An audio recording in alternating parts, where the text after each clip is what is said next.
The wind howled through the desolate wasteland, carrying with it the sharp scent of rust and decay. In the middle of this forgotten world, a small man stood amidst piles of scrap metal, his hands weathered from years of toil. His name was Kale, a mechanic by trade and a dreamer by nature. Kale had spent his entire life scavenging the forgotten corners of the world, gathering scraps from abandoned ships, old war machines, and discarded technology. His goal was always the same: to build something greater than himself, something that would change the world. For years, he had gathered pieces of metal, engines, and parts that no one else wanted. But despite his skills, there was talk of a creature, a massive woman who roamed the land, her strength unparalleled, her power unimaginable. Some said she was a remnant of the old wars, a weapon created by forgotten gods. Others believed she was a guardian of the land, an ancient being who had outlived the world's greatest empires. Kale didn't care about the stories. All he cared about was the possibility of what she could do for him. He had heard enough to know that she was real, and more importantly, that she could help him realize his dream. But first, he needed to find her. After weeks of tracking down rumors and navigating through the treacherous wasteland, Kale found himself at the edge of an ancient forest, where the trees were gnarled and twisted like the hands of long-dead giants. The air was thick with mist, and the ground was soft underfoot, like walking on a bed of moss. It was here, in the heart of this forgotten forest, that Kale finally found her. She was sitting on a rock, her legs stretched out in front of her, her massive form nearly blending into the shadows. Her skin shimmered like polished stone, and her long hair flowed like a waterfall of silver. Her eyes, when they met his, were like twin pools of liquid fire.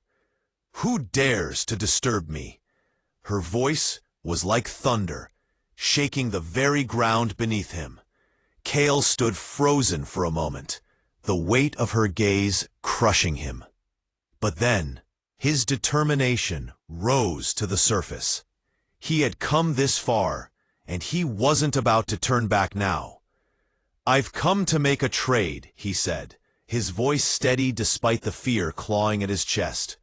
The giantess raised an eyebrow, her interest piqued. "A trade, you say? And what could a small human like you possibly offer me?" Kale stepped forward, pulling a small bag from his side. He opened it, revealing a collection of shimmering metal pieces, scrap, old and rusted, yet valuable in their own way. "I have scrap," he said, "pieces of machines, parts from forgotten ships. I can trade this, if you help me." The giantess chuckled, the sound deep and rumbling like distant thunder. "You think I need your scrap? I am the last of my kind, and I have no need for trinkets." "I don't need you to take it for yourself," Kale replied. "I need you to carry it. Carry it to my ship, where I'll use it to build something that can change the world. You see, I've spent my life gathering pieces, but I lack the strength to carry them. But you," he gestured toward her towering form, "you could help me finish what I've started." The giantess stared at him, her eyes narrowing. For a long moment, there was silence, the only sound the whisper of the wind through the trees. "And what is it that you're building?" she asked, her voice tinged with curiosity. "A warship," Kale said, his heart racing. "I'm going to build a ship powerful enough to rule the seas, one that will give me the strength to control the world. But I need your help to make it happen." The giantess stood slowly, her immense form casting a shadow over Kale. She looked down at him, sizing him up, her mind working. Finally, she spoke. "You are bold, small one, but I will help you. for a price. Kale didn't hesitate. Anything. You will be my master, she said, her voice softening, not in name, but in action. You will take me as your ally, your equal.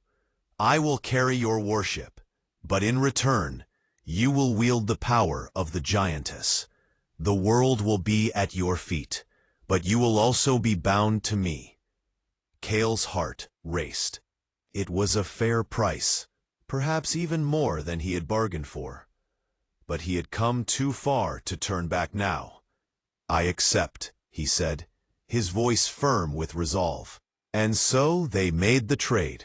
For the next several weeks, Kale worked tirelessly on his warship, using the scrap metal and the power of the Giantess to forge something that had never been seen before. The ship took shape, a monstrous creation of metal and power, its hull lined with sharp edges, its cannons massive enough to crush anything in its path. As the ship neared completion, Kale and the Giantess grew closer. She would carry the massive loads of metal, her strength unmatched, and Kale would guide her, using his skill and knowledge to shape the ship into something truly formidable. They were an unlikely pair, he a small, determined human, and she a giantess of unimaginable power. Yet together, they were unstoppable. Finally, the day came when the warship was ready. The Giantess stood beside it, her arms crossed over her chest, watching as Kale climbed to the top of the massive vessel. "This is it," he said, his voice filled with awe.